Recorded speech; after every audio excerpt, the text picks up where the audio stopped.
Bonsoir à tous, bienvenue dans votre journal, voici les titres de ce dimanche 3 mars.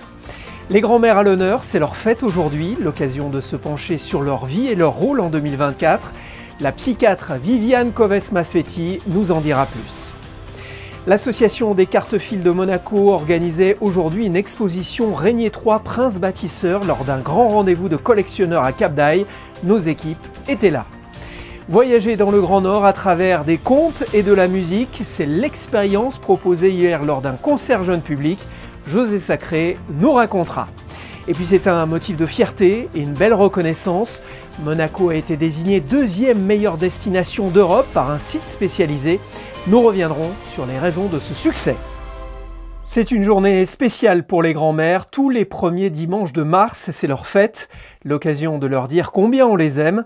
Nous vous avons demandé quel message souhaiteriez-vous transmettre à vos grands-mères. Voici vos réponses. Je souhaite une très très bonne fête à toutes les grands-mères de France. Ma mamie, t'es la meilleure, je t'aime plus que tout. Je te fais de gros bisous. Ça fait des grands-mères. Ça fait des grands-mères. Oui, ça fait des grands-mères. Alors, félicitations à tous les grands-mères. Je t'aime, mamie. Je suis pas sûr qu'elle m'écoute, mais je lui souhaite encore une bonne santé, une longue vie et une bonne fête. Bonne fête, mamie, et bisous, à bientôt en Normandie. Je te souhaite une joyeuse fête, une première joyeuse fête des grands-mères, moi et tes jumelles, du coup. Mamie, de la part de Enzo et de Jean, bonne fête. Bonne fête, mamie. En duplex avec nous, Viviane Coves-Masfetti, bonsoir. Bonsoir. Vous êtes psychiatre, vous avez écrit « Être grand-mère aujourd'hui ». C'est d'ailleurs votre petite fille qui vous a représenté sur la couverture du livre. En quoi les grand-mères d'aujourd'hui sont-elles différentes des grand-mères d'hier? Alors, tout dépend déjà de ce qu'on appelle hier. Est-ce que c'est votre grand-mère à vous ou ma grand-mère à moi? C'est déjà une génération de différence. Je pense que quand on parle des grand-mères d'hier, c'est le fantasme d'une grand-mère qui a élevé ses enfants et qui maintenant est très contente de s'occuper de ses petits-enfants en leur faisant des confitures. Enfin, c'est le fantasme, je pense. Alors, je pense qu'effectivement, les grand-mères d'aujourd'hui, c'est des femmes qui ont travaillé, qui ont eu une vie professionnelle, qui ont été très occupées et qui ont bien l'intention de continuer à en profiter un petit peu, donc qui vont peut-être pas être corvéables à merci pour leurs petits-enfants. Des grand-mères souvent dynamiques, qui ont une vie sociale et parfois même encore professionnelle. Dans votre livre, des dizaines d'entre elles témoignent. Que vous disent-elles? Elles nous disent d'abord souvent des choses assez différentes parce qu'elles vivent des situations différentes. Une des grandes différences des grand-mères aujourd'hui, c'est déjà la distance entre elles et leur famille. Aujourd'hui, de plus en plus de grand-mères ne vivent pas dans la même ville et assez souvent pas dans le même pays. Et le pays peut même être très très loin. Ça peut être un petit enfant qui est en Australie, aux États-Unis, et même s'il n'est pas dans la même ville, déjà c'est beaucoup plus compliqué. Après, la deuxième grosse différence, c'est la cellule familiale. Les grand-mères aujourd'hui, elles ont parfois divorcé et leurs enfants ont divorcé. Donc, elles peuvent se retrouver avec des beaux petits-enfants, des nouveaux beaux petits-enfants, en fonction de la vie de leurs enfants qui eux-mêmes refont leur vie. Donc, on est dans une diversification considérable, mais bien entendu, il y a encore des grand-mères qui n'ont pas divorcé, qui ont des enfants qui n'ont pas divorcé et qui sont dans une famille traditionnelle. Donc, pour moi, déjà, les grosses différences, c'est la distance géographique et la constitution de la cellule familiale, qui n'est plus tout à fait la même. Malgré leur diversité, que souhaitent-elles transmettre à leurs petits-enfants? Alors, déjà, avant de transmettre, elles aimeraient bien les voir, leurs petits-enfants. Et c'est pas si simple que ça. Parce que pour voir ces petits-enfants, ce que je voulais dire aussi, c'est que nos enfants font leurs enfants beaucoup plus tard. Et les enfants, à un moment donné, ils ont déjà... D'ailleurs, ils ont beaucoup de mal à en avoir. Quelquefois, c'est une vraie difficulté. Et une fois qu'ils ont ces enfants, ils en ont peu et c'est vraiment le centre de leur vie.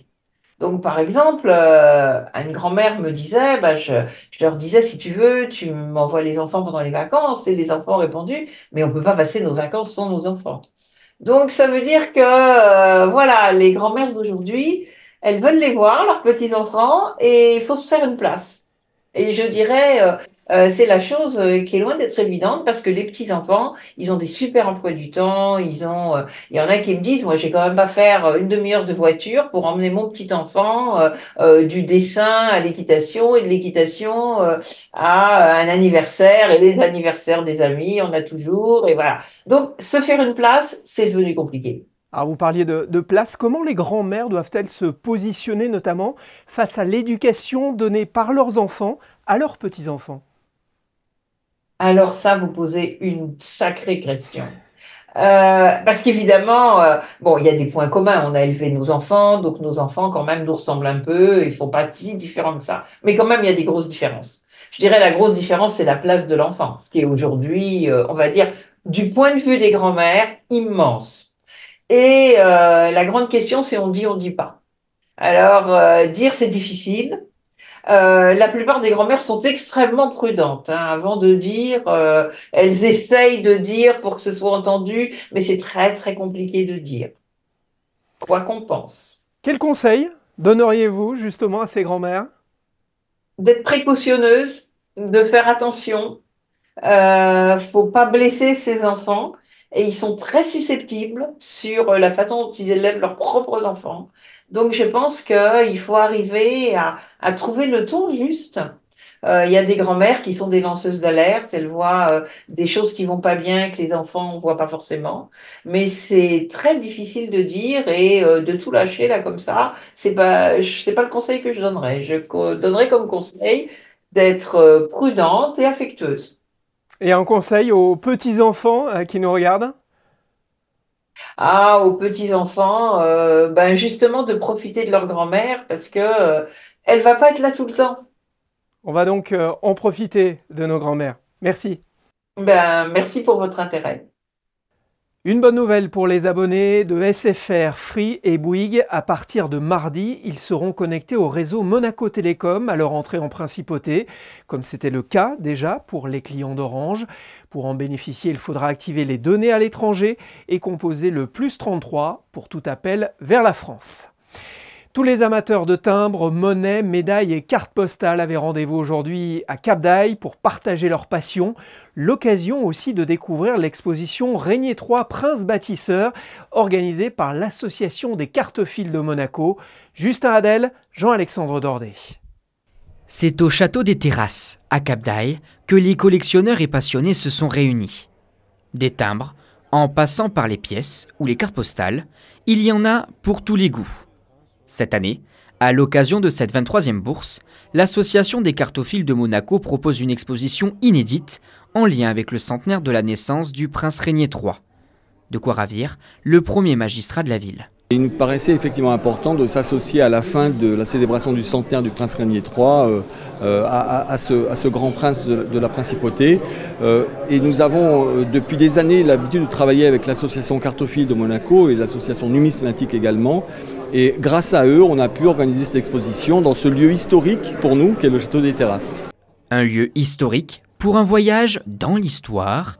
Avec ses cartes postales, l'exposition permet de raconter l'évolution de la principauté, mais surtout celle de la famille princière. Nous avons donc fait une exposition qui est consacrée à la fois à sa vie de famille de ce côté et de l'autre côté à l'évolution de Monaco sous son règne, parce que le prince Régnier III était le prince bâtisseur. C'est vrai que les cartes postales sont un témoignage d'époque assez intéressant parce qu'on voit l'évolution de Monaco. Avec les cartophiles, on retrouve aussi l'association numismatique de Monaco. De quoi mettre en valeur la principauté et son histoire à travers des pièces uniques et pour certaines rarissimes. C'est d'ailleurs à l'auditorium Régnier III que se déroulait hier un concert jeune public, son titre « Voyage dans le Grand Nord ». Les jeunes ont été transportés par les textes et la musique jouée par l'Orchestre Philharmonique de Monte-Carlo, José Sacré et Jean-Alexandre Dordet. J'ai sauté dans la rivière. Et la maman, oh père, ça suffit. Mon fils, ne me donneras-tu que du chagrin? Le comédien Jean Bompard était le narrateur du concert jeune public donné samedi 2 mars à l'auditorium Régnier III avec l'Orchestre Philharmonique de Monte-Carlo sous la direction d'un spécialiste du genre, le talentueux et chaleureux Philippe Béran.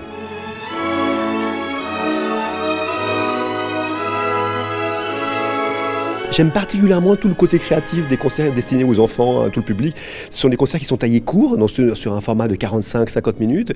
Et il faut savoir dire et jouer l'essentiel. Donc et là, l'essentiel, c'est deux grandes légendes, un conte et une légende du Nord, et donc, qui sont proposées avec un très très bon narrateur. On va raconter l'histoire de Peer Gynt telle qu'elle a été écrite par Henrik Ibsen, donc un Norvégien, un grand Norvégien. Et après, ce sera une grande légende, celle de l'ours blanc, une légende d'origine inuite, et qui proposera aux enfants deux grandes vérités que les Inuits ont compris depuis fort longtemps, mais que nous-mêmes, êtres humains qui vivons plus au sud, n'avons pas encore vraiment comprises.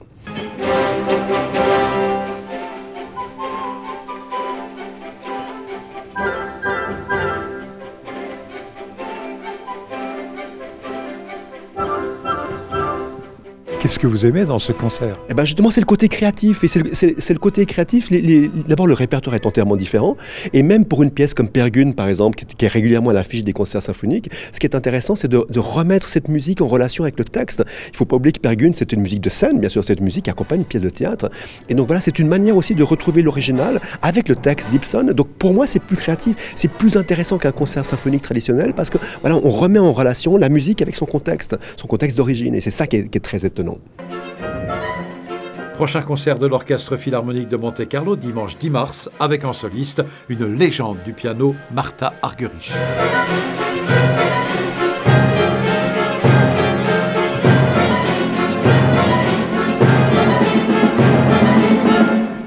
Leur flèche fendit l'air et frappa l'animal. Nous en étions convaincus, mais c'est encore mieux quand ce sont les autres qui le disent. Monaco a été désigné deuxième meilleure destination en Europe par un site spécialisé. Plus d'1 million de voyageurs en provenance de 172 pays ont été consultés. Théo Schumer.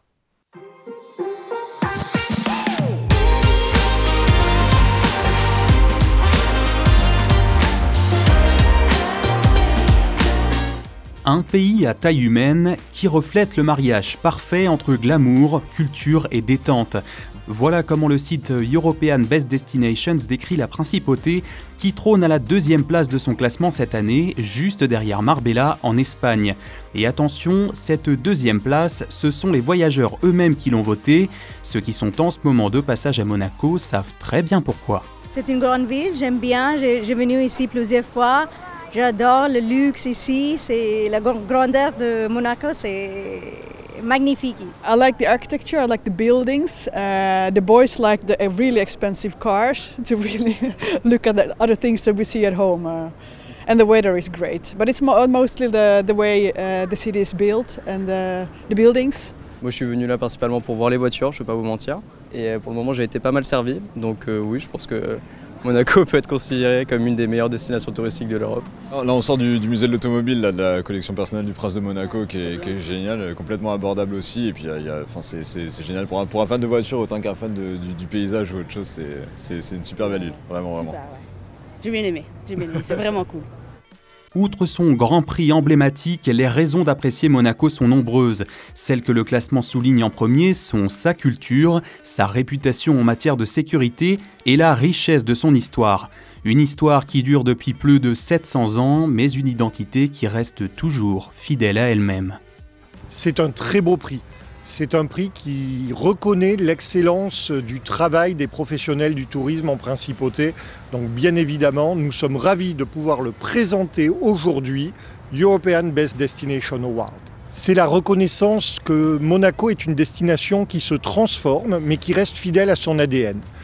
C'est la reconnaissance également d'un travail sur un tourisme responsable pour le développement. Donc nous voyons beaucoup de verdure autour de nous. C'est un point qui a été récompensé, c'est la qualité de vie en principauté. Monaco arrive en tête sur les votes des couples de 25 à 45 ans. Donc c'est extrêmement positif, ça prouve que Monaco n'est pas ancré dans un imaginaire de la seconde moitié du XXe siècle. C'est ça qui a fait notre histoire avec la création de Monte-Carlo à la fin du XIXe siècle, mais c'est le Monaco d'aujourd'hui, par les gens d'aujourd'hui, qui est plébiscité et c'est un excellent signe pour l'avenir. Bien entendu, le site European Best Destinations n'a pas oublié de mentionner les adresses les plus incontournables de Monaco. Le Rocher, avec son musée océanographique foulé par 675 000 visiteurs par an, le fameux Palais Princier, la station balnéaire du Larvotto et sa plage ensoleillée été comme hiver, ou le casino de Monte-Carlo et sa place entre les hôtels et cafés de Paris. Mais la Société des Bains de Mer, propriétaire des lieux depuis 1863, ne manque pas de nouveaux projets pour compléter cette liste qui n'est jamais exhaustive. Après l'ouverture de la brasserie du Café de Paris en novembre 2023, je vous parlais de l'ouverture d'Amazonico le 4 avril prochain. Donc c'est un des restaurants internationaux qui marche le mieux, autour d'un endroit festif incroyable qu'on va ouvrir sur les toits, sur les terrasses donc, du Café de Paris. En juillet, un nouveau restaurant aussi à l'hôtel Hermitage. Nous n'avions pas de restaurant japonais, donc nous avons été chercher Yannick Aleno à Paris. Il vient avec son restaurant Abyss, qui a 2 étoiles donc, déjà à Paris dans la cuisine japonaise. Nous allons bientôt ouvrir le Beach. Le 5 avril, on rouvre le Beach avec le Mahona, qui est un restaurant festif dans un lieu incroyable qu'on a créé l'année dernière. Et nous rouvrons la Vigie. Ça m'a été très demandé. Le soir, il y aura de nouveau des dîners dans ce lieu mythique, le plus beau spot de la Côte d'Azur qui est la Vigie. On va rénover aussi nos hôtels, car après l'hôtel de Paris, il faut maintenant que l'hôtel Hermitage et le Monte-Carlo Bay voient aussi leurs chambres et leurs halls rénovés pour rester au meilleur niveau des standards de leur catégorie. Donc vous voyez toujours beaucoup de projets, beaucoup d'innovations à la SBM. Quoi qu'il en soit, ce prix de 2e meilleure destination d'Europe confirme que Monaco n'a pas de quoi craindre l'avenir. À travers les âges, le pays de 2 km² a toujours de quoi émerveiller les 7 millions de touristes annuels et les locaux. Et ça n'a pas de prix.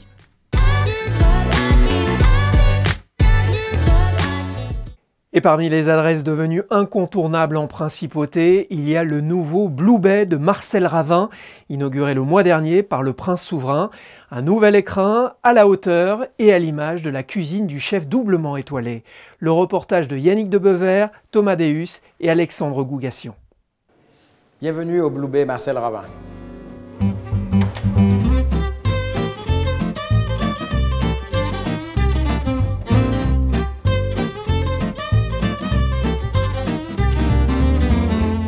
À peine 2 semaines que le Blue Bay Marcel Ravin a fait son inauguration que déjà, l'ancienne salle paraît bien loin. Un changement non pas radical mais plutôt logique, le chef Marcel Ravin a souhaité représenter tout ce que sa cuisine inspire de mieux. J'ai souhaité un espace où quand le client il arrive, quand nos convives arrivent dans le restaurant, déjà qu'il y ait un premier regard qui se porte sur la cave à vin et spiritueux, et en même temps pour qu'il puisse choisir ce dont il a envie de boire, ce dont il a l'expérience qu'il a envie de vivre à la table. À la Martinique, ce n'est pas du chauvinisme, mais on fait du très bon rhum et j'avais envie aussi d'amener cette expérience autour du dîner et de l'histoire de cette île qui m'est chère. Et une fois l'apéritif pris, direction à la cuisine, mais on a aussi du blanc parce que on m'a souvent demandé pourquoi on ne fait pas un petit punch ici. Alors ceux qui voudraient boire un petit punch, on pourra le faire.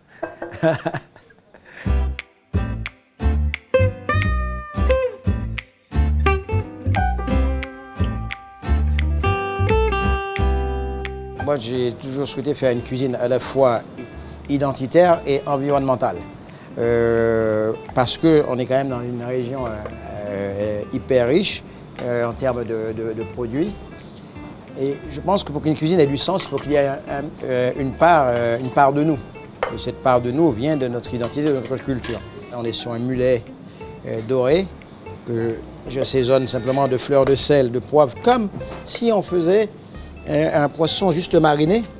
Ce sont les composants qu'on va y mettre qui va donner au plat ce que moi je recherche, c'est cette succession de goûts qui vous amène vers cet ailleurs.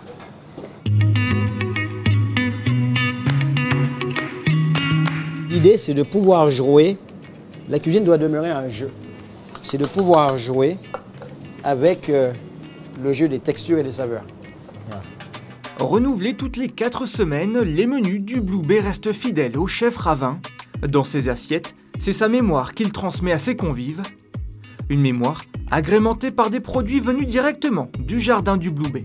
Il n'y a plus qu'à l'envoyer en salle et déguster.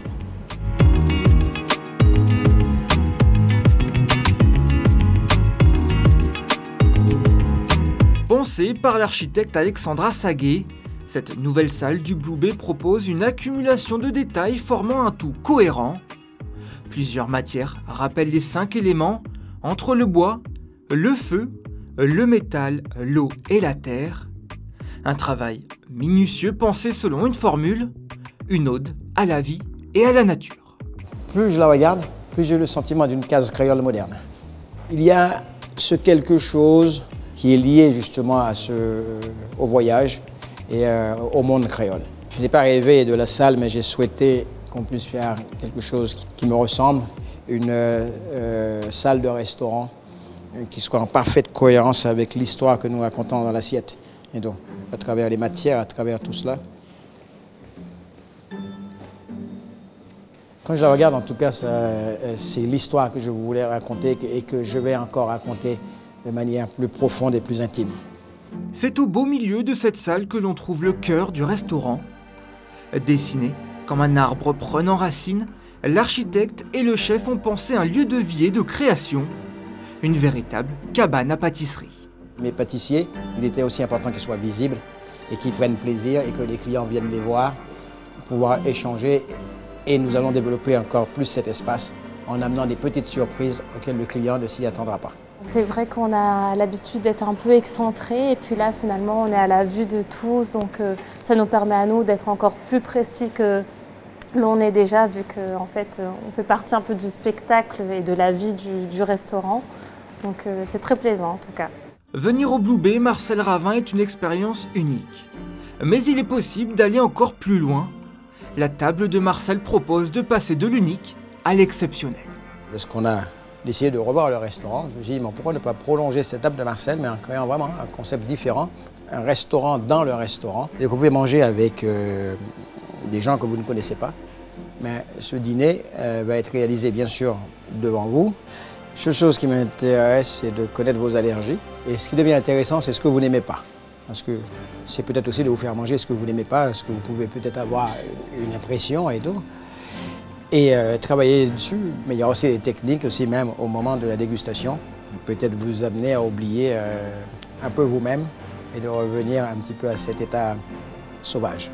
Guidé par la nature, la vie et ses envies, la cuisine du chef Marcel Ravin a trouvé son refuge.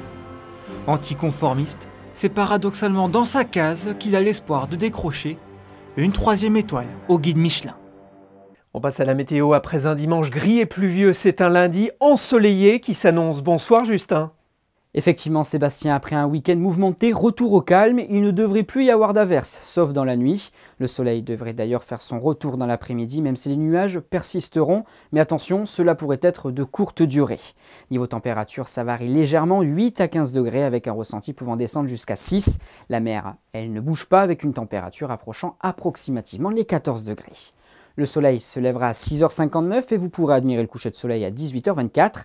Casimir, demain, c'est votre jour. Merci Justin, c'est la fin de ce journal. On se quitte comme tous les dimanches avec la rétrospective des événements qui se sont déroulés les années précédentes à la même époque. C'est le flashback de la semaine.